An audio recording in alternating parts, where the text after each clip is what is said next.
Hello students. Today I am taking up a new chapter, new topic for discussion with you. The topic name is inventory valuation or material pricing. In fact, this topic is both for FY become first semester class and also TY become fifth semester class. Combinedly, I am discussing this chapter for both classes, FY become class and also TY become class, and combinedly I am posting the videos lectures to both the classes, FY become class and TY become class, and also solving problems for both the class, both these two classes. So the topic is inventory valuation or material pricing. In TY become it is called as material pricing, and in inventory value FY become class it is called as inventory valuation. The discussion is almost same. Solution method is almost same. Methods are, there are two methods. One is first in first out method and second one is weighted average method for both the classes. That is why I am combinedly taking this chapter both for FY become class as well as TY become class. Please keep in mind. Then let me tell you what is inventory or material. Material is the thing used for the production of some other thing. Material means it is the thing used for production of some other thing. It is also called as raw material. Material here means raw material. There are different types of things that we come across in while doing a business. First one is raw material. Next step is work in progress. Next step is finished goods. And next one is stores, yani consumable stores. And next and last one is what you call spare parts. Thus, there are 5 types of things we usually come across while doing a particular business. In manufacturing business, we have to purchase raw materials, we have to convert the same into finished product. The place where we do this production, manufacturing, is called as factory or works. So thus, material is the natural thing that we use for the production of some other thing. For example, we are producing sugar. This is finished product. Finished product. Okay. This for producing this sugar, that is sakar, we use the raw material called what we call sugar cane. We use sugar cane. Sugar cane is raw material and sugar is finished product. This is called as what we call raw material. Raw material कच्चा माल साठा सांगतो, लक्ष द्या. So natural असतो हे sugar cane, natural raw material, and we produce sugar. Sugar is the finished product and sugar cane is the raw material used for production of sugar. Right. Then the place where this production takes place, then what is the meaning of production? Production means it is the conversion, yani parivartan karne. It is the changing or conversion of raw material into finished product. It is the process of conversion of raw material into finished product is called as what we call production, and it is done in the factory, that is sugar factory. That is why you have to keep in mind raw material means the material thing used for the production of some other thing. So in FY become this chapter or this topic is called as inventory valuation, and in TY become class it is called as what we call material pricing. But in both these classes, the method of solution of problem, that is there are two methods. There are two methods for both for FY become and also for TY become. FY become सुद्धा आहे ना, दोनच method आहे आणि same method आहे ना TY become मध्ये सुद्धा आहे. त्यामुळे ना वेळ वाचवण्यासाठी मी कॉमनली हे टॉपिक आणि चर्चा करतो, आणि TY become आणि FY become आणि TY become दोन्ही वर्गाला सेम व्हिडिओ आणि पोस्टिंग करत असो, आणि नंतर प्रॉब्लेम सुद्धा सेम पाठवत असतो मी तुम्हाला सॉल्व्ह केल्यानंतर सॉल्व्ह करण्यासाठी सरावासाठी सुद्धा. हे आहे ना माहिती तुम्ही लक्षात ठेवायला पाहिजे. मग आहे ना ते once again let me define what is the material. Material means raw material. Raw material means things used for production of some other thing. That is finished product. That is finished product. For example, इथे पीठ असतो, त्यानंतर यांना भाकरी करतो, त्यानंतर भाकरी हे फिनिश्ड प्रोडक्ट असेल तर रॉ मटेरियल कोणते असायला पाहिजे? पीठ. आणि माहिती तुम्ही लक्षात ठेवायचं. सो जसं इथे आहे ना शुगर केन आहे, याने ऊस आहे, त्यानंतर आहे ना साखर तयार करतो अथवा गुळ तयार करतो.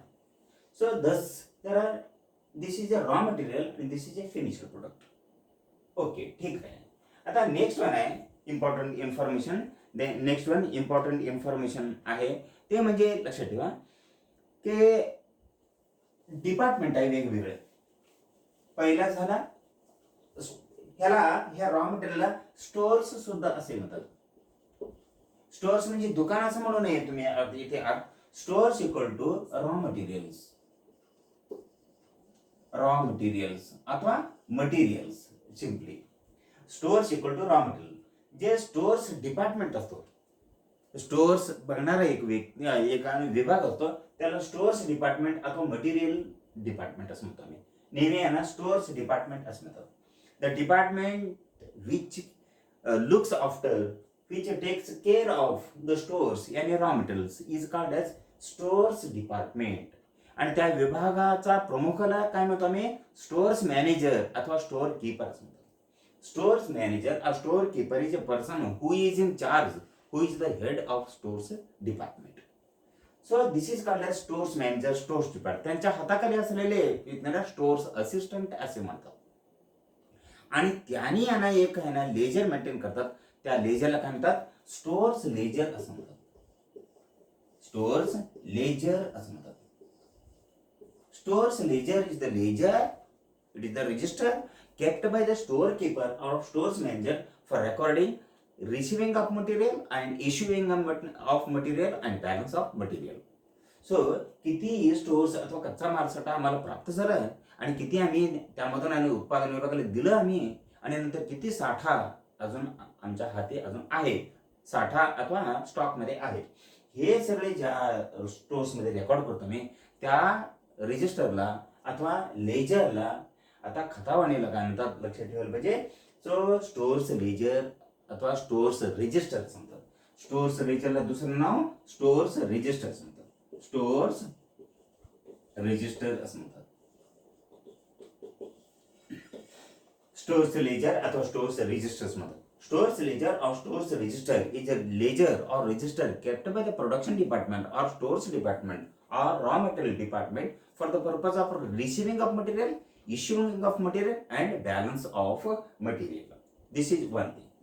So these are some of the fundamental particulars that you are required to keep in mind with regard to inventory valuation or material pricing. In the examination, you will have a problem carrying 15 marks on this topic or chapter by whatever name you may call. Examination मध्ये ह्या टॉपिकवर आधारित 15 मार्कचा एक problem असणार. टीवाय बीकॉमला एकदा 8 मार्कचा विचारतात, एकदा 7, एकदा काही संदर्भात 15 मार्कचा प्रॉब्लेम सुद्धा आहे म्हणून समजू आम्ही.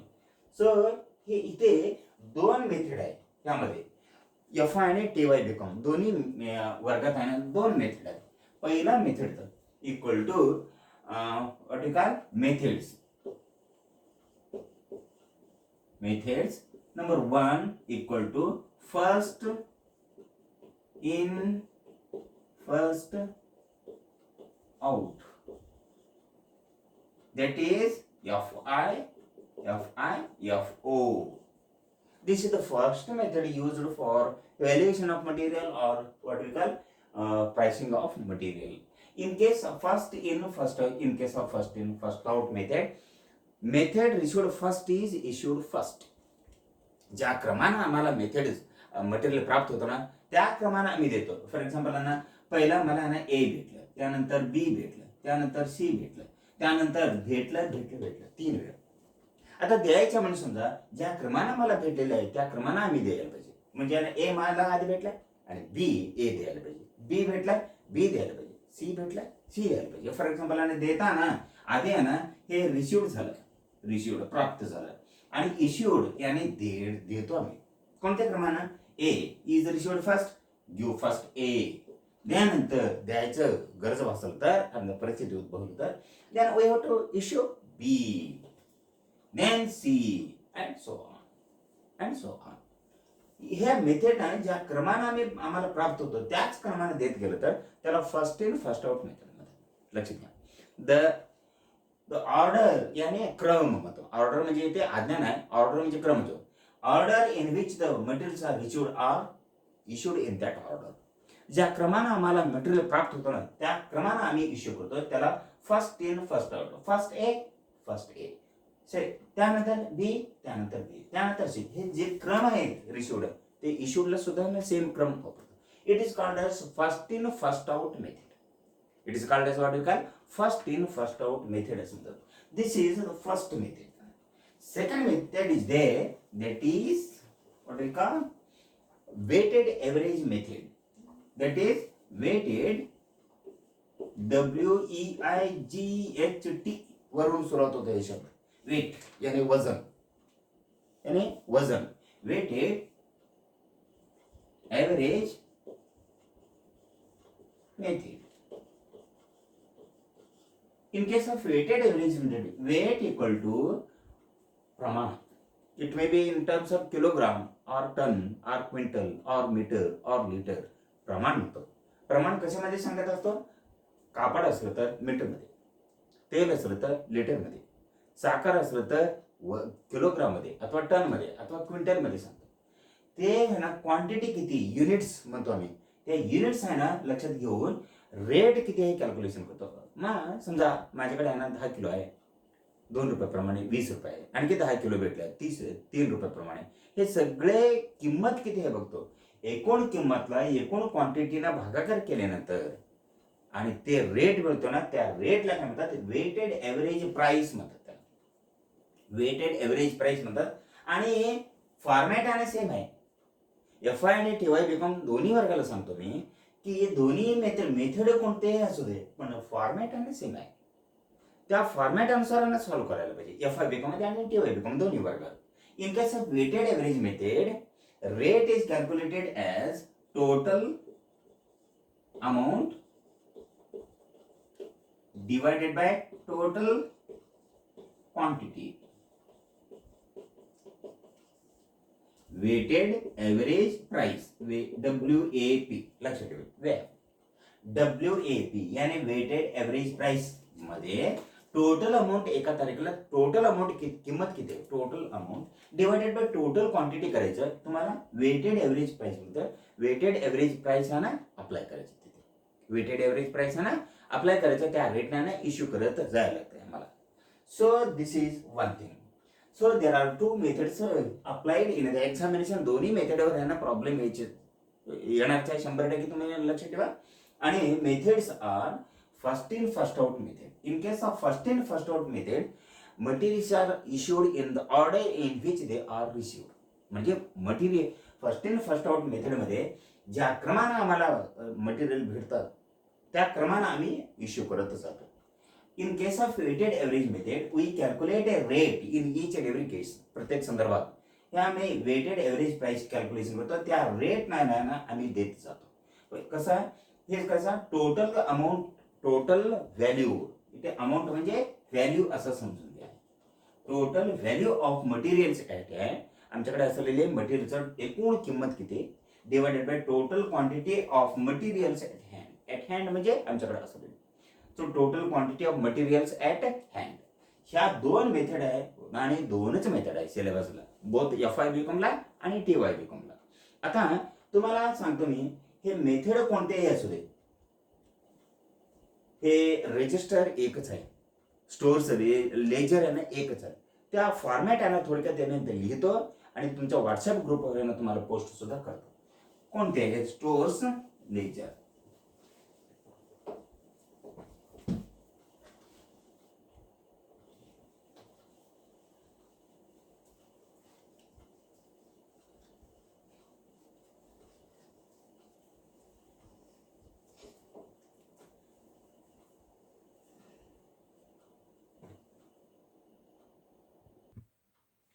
Let we see what is the proform of stores ledger. Here the name of the businessman or person. Then stores ledger for the month of dash dash. You write here the month for which we are preparing a stores ledger or stock register. Next, here you have to write the method, whether it is first in first out method or weighted average method. If it is first in first out method, write like that. If it is weighted average method, like that, write like that. Then pro forma is name of the material, next code number of the material, then location of the material. name म्हणजे मटेरियलचं नाव काय. For example आहे ना, ऊस आहे असेल तर raw material मागच्या example मधून घेऊ आम्ही ऊस आहे म्हणून समजा, अथवा आहे ना गहू अथवा ज्वारी असेल तर पिठाची आहे ना कारखाना असेल तर अथवा गिरणी असेल तर तिकडे आहे ना अथवा काहीतरी इलेक्ट्रिकल वस्तू तयार करताना इलेक्ट्रिकल वायर रॉ मटेरियल म्हणून लागते, मग ना ते घ्यायचं. Name of the material, code number काय आहे लिहायचं असलं तर. नेक्स्ट वन आहे लोकेशन, ठिकाण, कोणते गोडाऊन मध्ये, कोणते रूम मध्ये, कोणते रॅक अथवा बिन मध्ये अथवा कपाटात ठेवण्यात आलेले आहे अथवा जागी ठेवण्यात आलेले आहे तिकडे आहे ना लिहायचं. नेक्स्ट आहे मिनिमम लेवल, किमान पातळी, मॅक्झिमम लेवल, कमाल पातळी, आणि नंतर रिऑर्डरिंग लेवल अथवा रिऑर्डरिंग लेवलचा ना पातळी असं सांगायला पाहिजे. आता नक्की प्रोफॉर्मा काय आहे बघा. इथे एकूण मुख्य चार कॉलम आहे. डेट, रिसिव्ड अथवा परचेज, इश्यूड अथवा सोल्ड, बॅलन्स. एक्झामिनेशन मध्ये प्रॉब्लेम मध्ये काय कोणते शब्द वापरलेले आहेत बघायचे. रिसिव्ड असतो तर इश्यूड असतो आणि बॅलन्स तर असणार. आणि एखादा परचेज असतो, परचेज लिहिते असतो तर सोल्ड असतो. त्या प्रॉब्लेम मध्ये एक्झामिनेशन मध्ये कोणते आहे बघायचे. तर डेट झालं, रिसिव्ड झालं. आता बघू कॉलम कोणते आहेत. रिसिव्ड अथवा परचेज, त्यामध्ये GRN नंबर असतो. GRN नंबर म्हणजे गुड्स रिसिव्ड नोट नंबर. लक्ष द्या, गुड्स रिसिव्ड नोट नंबर. त्यानंतर क्वांटिटी, रेट, अमाऊंट. सगळीकडे क्वांटिटी, रेट, अमाऊंट आहे. सगळीकडे इथे मेन, इथे सुद्धा क्वांटिटी, रेट, अमाऊंट. आणि नंतर नेक्स्ट आहे मुख्य कॉलम आहे इश्यूड अथवा सोल्ड. त्याने इथे MRN नंबर आहे. MRN नंबर म्हणजे मटेरियल रिक्विजिशन नोट नंबर म्हणतात. मटेरियलचा रिक्विजिशन म्हणजे विनंती पत्र क्रमांक, मटेरियलसाठी असलेले विनंती पत्र क्रमांक म्हणतो. MRN number material requisition note number म्हणतात. त्यानंतर quantity, rate, amount. Rate, amount ज्या ठिकाणी आहे ना सगळे रुपीज करायचे. बॅलन्स आहे quantity, rate, amount. This is the proforma used for calculation of preparation of stores ledger. This is the pro forma of stores ledger. So this even you have to keep in mind. So we have studied what is the meaning of material, raw material. Then the department which keeps accounts relating to raw material is called as stores department. Then there are two methods used for valuation of materials, material pricing. They are first in first out method, FIFO method, and weighted average method, that is WAM method, weighted average method. Pro forma is given here.